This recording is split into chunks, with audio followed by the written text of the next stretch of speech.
ব্যানারে লাল, নীল, হলুদ এরকম ব্যানারে রাজনীতিটা করছে। তো এইগুলো আসলে বন্ধ করাটা আ শিক্ষক রাজনীতিটা বন্ধ করাটা খুবই জরুরি। ছাত্র রাজনীতি বন্ধ করার এটা অন্যভাবে হুম, নিবেন না। আমি জাস্ট আপনি যেহেতু জনগণের কাছে যাচ্ছেন, আপনি একজন বড় নেতা, সেই কারণেই বলছি। তো তাহলে আসলে চেঞ্জটা বা আপনার এটা আসলে কোন জায়গাটার থেকে আসলে আপনারা চেঞ্জটাকে দেখতে চাচ্ছেন? জামাত ইসলামীও বলছে, যেটা এনসিপিও বলছে, যেটা বামরাও বলছে। তো তাহলে এটা এটা এটাকে একেবারে মুখোমুখি দাঁড় করিয়ে দেওয়ার যে চেষ্টাটা, আমার কাছে মনে হয় যে এটা আসলে আ মানে অতিরিক্ত কষ্ট কল্পনা করেছিলাম। সেটা হচ্ছে ছাত্র রাজনীতির যে বিষয়টা, এটা আমি যতটুক জানি সেটা হচ্ছে পুরো বন্ধ করার বিষয়টা আসেনি। হল হলগুলোতে ছাত্র রাজনীতির কার্যক্রমটা আ বন্ধ করা হয়েছে।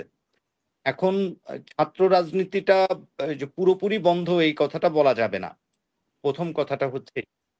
আর সেকেন্ড থিং যেটা, সেটা হচ্ছে যে আপনার ছাত্র রাজনীতিটার দরকার আছে। দরকার আছে এই কারণে আমি যেটা মনে করি, আমি হাসানুর রহমান ভাইয়ের সাথে মানে সবিনয়ে কিছুটা দ্বিমত পোষণ করছি। সেটা হচ্ছে যে আপনি ঢাকা ভার্সিটির ছাত্র রাজনীতি একটা ঐতিহ্য আছে। সেটা আ আ মহান মুক্তিযুদ্ধেও অবদান আছে। তারপরে এই যে 80 তেও ভূমিকা রেখেছে, স্বৈরাচার বিরোধী যে আন্দোলন হয়েছে। আমরা এগুলো জানি, বা এই রিসেন্ট যে গণ-অভ্যুত্থান হলো, সেই গণ-অভ্যুত্থানেও ছাত্র রাজনীতির একটা বড় ভূমিকা ছিল। এখন ছাত্র রাজনীতি বন্ধ করার যেই কথাটা আসছে, হ্যাঁ, হাসানুর রহমান ভাই যেটা বলছে, হাসিনুর রহমান ভাই, সেটা আসলে এই যে একটা দিক থেকে চিন্তা করলে ঠিক আছে যে এই বিপ্লবোত্তর পরিস্থিতিতে এই অবস্থায় আসলে এখন ১ম এই এরকম একটা ডিসিশন নেওয়ার দরকার ছিল, যেই ডিসিশনটা পরে হয়ে গেছে। অনেক পরে, এখন ১ বছর বা পরে হয়ে যাচ্ছে দেখে এই কথাগুলো উঠছে। কিন্তু আসলে বাস্তবতাটা যে ছাত্র রাজনীতিটি বন্ধ করতে গেলে এটা আসলে আখেরে যে কতটুকু ফায়দা হবে সেটাও তো একটা ভাবনার বিষয় আছে। সবকিছু মিলিয়ে ঢাকা ভার্সিটি খুবই সেনসিটিভ জায়গা। তো সেই জায়গায় যদি এরকম একটা ডিসিশন ছাত্র প্রতিনিধিদের সাথে, ছাত্র রাজনীতি যারা করেন ঢাকা বিশ্ববিদ্যালয়ে, সবার সাথে মতামতের ভিত্তি ছাড়া যদি এটা হয়, তাহলে একটু উত্তাল হওয়ার সম্ভাবনা তো থাকেই। এখন হুম, আ ছাত্ররা পড়াশোনা করবেন, ছাত্র ছাত্ররা পড়াশোনা করবেন, এটাও ঠিক। এখন ছাত্র রাজনীতিও হচ্ছে, শিক্ষক রাজনীতিও হচ্ছে, সবকিছুই আসলে হচ্ছে। সব জায়গাতেই হচ্ছে। তো সব বন্ধ তো করা যাচ্ছে না। এখন এই ছাত্র রাজনীতির সঙ্গে ছিলাম। তো শিক্ষক রাজনীতির যে বিষয়টা, শিক্ষক রাজনীতিটার ব্যাপারে তো কেউ তেমন একটা কথা বলে না।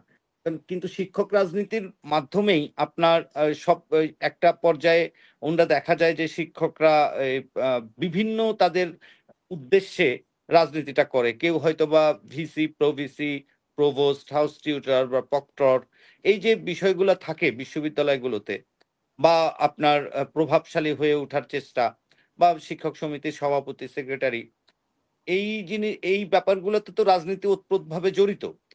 এখন সেটা বন্ধ করবেন কিভাবে? ওখানে তো আর বাই নেমে আপনার ওই যে আওয়ামী লীগ বা বিএনপি বা জামাতে ইসলামী এই নামে তো আর কেউ রাজনীতি করছেন না। একটা ব্যানারে লাল, নীল, হলুদ এরকম ব্যানারে রাজনীতিটা করছে। তো এইগুলো আসলে বন্ধ করাটা, আ শিক্ষক রাজনীতিটা বন্ধ করাটা খুবই জরুরি। ছাত্র রাজনীতি বন্ধ করার চাইতে। জোর। রাজনীতিতে আসলে রাজনীতি যারা করে তারা আসলে এই জিনিসগুলোকে গ্রহণ করেই করে। আমার কাছে মনে হয় যে এরকম আসলে হবেই। এরকম হুম, হবেই। এটাই রাজনীতি। উনারা যেভাবে এই যে আ উনি এখন যেভাবে জামাতকে আ যে মানে বললেন, উনার বক্তব্যটা আমরা শুনলাম।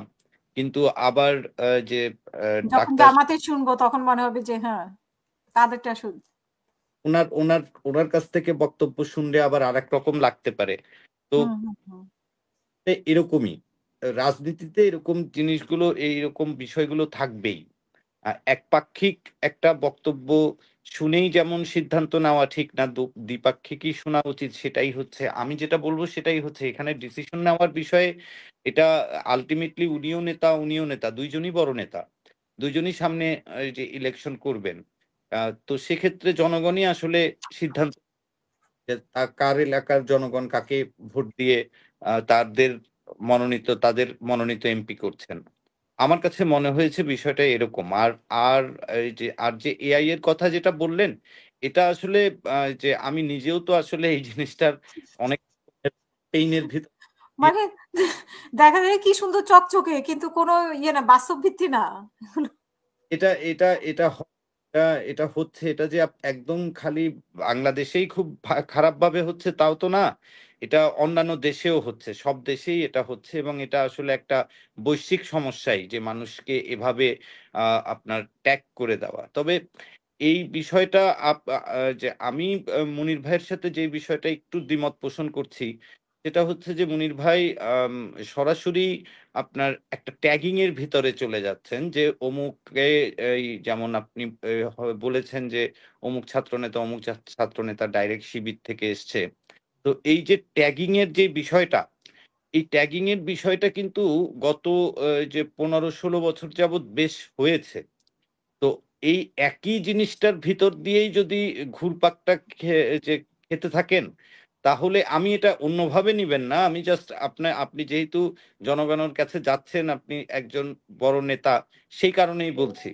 তো তাহলে আসলে চেঞ্জটা বা আপনার এটা আসলে কোন জায়গাটার থেকে আসলে আপনারা চেঞ্জটাকে দেখতে চাচ্ছেন? সেটা একটা কোয়েশ্চেন। যে আপনার যে যদি এই ট্যাগিংটা থেকেই যায়। তো এই জিনিসগুলোকে নিয়ে আসলে একটু ভাবনা চিন্তার বিষয় আছে। আর আ সবচেয়ে বড় বিষয় যেটা, সেটা হচ্ছে সর্বশেষ নির্বাচনটা চলে এসছে। এই সামনে এই যে ফেব্রুয়ারিতে নির্বাচন হবে। আর ১ মাসের ভিতরে কিন্তু আরো নাহিদের বক্তব্যকে আপনি কিভাবে দেখছেন? নাহিদের যে বক্তব্য দিয়েছে সেটাকে আপনি ৭১ এবং ২৪ এর আ ব্যাখ্যা যেটা দিয়েছে, আবার যদি ৭১ এ ফিরতে চায় তাহলে ২৪ এর নতুন রাজনৈতিক বাস্তবতাকে তারা অস্বীকার করবে। একটা একটা বিষয় কি সেটা মানে হচ্ছে যে আমাদের কাছে তো দুটাই ইম্পোর্টেন্ট হওয়ার কথা। বিশেষ করে ৭১ তো ৭১ই। মানে আপনার কি মনে হয়? অবশ্যই দুটোই ইম্পোর্টেন্ট হওয়া এবং ৭১, ৭১ই সেটাও একদম এই যে বাস্তবতা এবং এটাই হওয়া উচিত। ৭১ এর সাথে তো আসলে তুলনার বিষয়টা এখানে হচ্ছে না। নাহিদ যেই কথাটা বলেছেন নাহিদ আমার কাছে যেটা মনে হয়েছে, সেটা হচ্ছে যে নতুন একটা রাজনৈতিক বন্দোবস্তর কথাটা বলা হয়েছে। যেন ২৪ এর যে কথাটা, সেটা হচ্ছে যে নতুন রাজনৈতিক বন্দোবস্তের কথা। তো নতুন রাজনৈতিক বন্দোবস্তের ভিতরে আ এই জিনিসগুলো যে যেই মানে আপনার এইমটাকে ধরে এই রেজিমটা চেঞ্জ হলো বা এই রেজিমের চলে যেতে বাধ্য হলো, তারা পলায়ন করতে বাধ্য হলো। তো সেই জায়গাটার থেকে আসলে উনি সম্ভবত এই কথাটা বলেছেন। আমার কাছে যেটা মনে হচ্ছে যে নতুন হুম। রাজনৈতিক এটাই উনি আসলে বোঝাতে চেয়েছেন। যেটা তো আসলে সবাই বলছেন। যেটা বিএনপিও বলছে, যেটা জামাত ইসলামীও বলছে, যেটা এনসিপিও বলছে, যেটা বামরাও বলছে। তো তাহলে এটা এটা এটাকে একেবারে মুখোমুখি দাঁড় করিয়ে দেওয়ার যে চেষ্টাটা আমার কাছে মনে হয় যে এটা আসলে আ মানে অতিরিক্ত কষ্ট কল্পনা হয়ে যাচ্ছে। আর যে আমি আসলে যেটা বলব সেটা হচ্ছে আ আমরা ছোটবেলায় যখন এই যে ৮০ দশকে যে স্কুলে ছিলাম, তখন আসলে ওই আবাহনী, মোহামেডান ২ টা টিম ছিল। তো আমাদের এক গ্রুপ আবাহনী, এক গ্রুপ মোহামেডান এরকমভাবে আসলে জিনিসটাকে দেখলে হবে না। ব্যাপারটা হচ্ছে যে এখানে ৭১ আর ২৪ এটা তো আসলে একদম মুখোমুখি কোনো বিষয় না। এটাকে হুম। কেন বা এভাবে যে ব্যাখ্যা করা হচ্ছে, কারণ আমার এটা আমাদের কাছে ৭১ তো ইম্পোর্টেন্ট অবশ্যই। ২৪ ও কিন্তু আমাদের কাছে কম গুরুত্বপূর্ণ না। তো আমরা রাইট। বরং একটার সাথে একটা তুলনা করে কি ছোট করা হয় না? এটাই বলছি। এটা তো আসলে হুম। তুলনার তো আসলে আমরা এখন নতুন যে রাজনৈতিক বন্দোবস্তিটা সেটা কিভাবে এই যে এই সংস্কারের কথা যেটা বলেছেন, বিচারের কথা যেগুলো আসছে আজকে আপনার বিষয় তো এটাও ছিল। তো এগুলো হচ্ছে যে হ্যাঁ, মূল আমরা নির্বাচনের কথা শুনতে পাচ্ছি। তাহলে আমাদের সংস্কার কোথায়? এই নির্বাচনের তো অলরেডি এটা তো বলেছে যে ডিসেম্বরের ভিতরে একটা দৃশ্যমান বিচার বা সংস্কার হবে। যাবে। তো সেই জিনিসগুলো তো হচ্ছে। এখন সেই জায়গা থেকে আপনি ওই হাসিনুর রহমান ভাই যেটা বলেছেন যে কিছু বিষয় তো আসলে ওই যে বর্তমান সরকার একটু ভোঁজ-ঘট পাকিয়েছেনই। এটা তো আসলে অস্বীকার করার কোনো উপায় নেই। যেগুলো আসলে আগে করার কথা, যেটা গত বছরের অগাস্ট সেপ্টেম্বরের কথা করার কথা, সেটা এই বছরের অগাস্টে করলে সেপ্টেম্বরে করলে তো আসলে কিছু যন্ত্রণা জটিলতার সৃষ্টি হবেই। তো সেই পেইন গুলাই হচ্ছে এখন। তো ওটা আস্তে ধীরে আমার কাছে মনে হচ্ছে, যেহেতু নির্বাচনের একটা আপনার এই যে আর ১ মাস বা ২ মাসের ভিতরে একটা নির্বাচনের, আমার যেটা মনে হয়, অতীত অভিজ্ঞতা যেটা বলে, সেটা হচ্ছে যে একটা নির্বাচনী ডামাডোলের ভিতরে ঢুকে পড়বে দেশ। একটা নির্বাচনী ঢেউ তৈরি হয়ে যাবে। এই যে অলরেডি তৈরি হয়ে গেছে। দেখেন না বিএনপি জামাতের অবস্থাই তো দেখতে পাচ্ছেন মাঠে। এখন এটা এটা এই যে এই একটা ঢেউ উঠে গেছে। তো সেইগুলোর জায়গা থেকে আমরা আসলে ভালো কিছুই আশা করি। আমরা আ নেতিবাচক জিনিসগুলাকে আসলে চিন্তা না করি, আর এগুলোকে আসলে প্রমোট করারও কিছু নেই। আমার কাছে মনে হয় এটাই।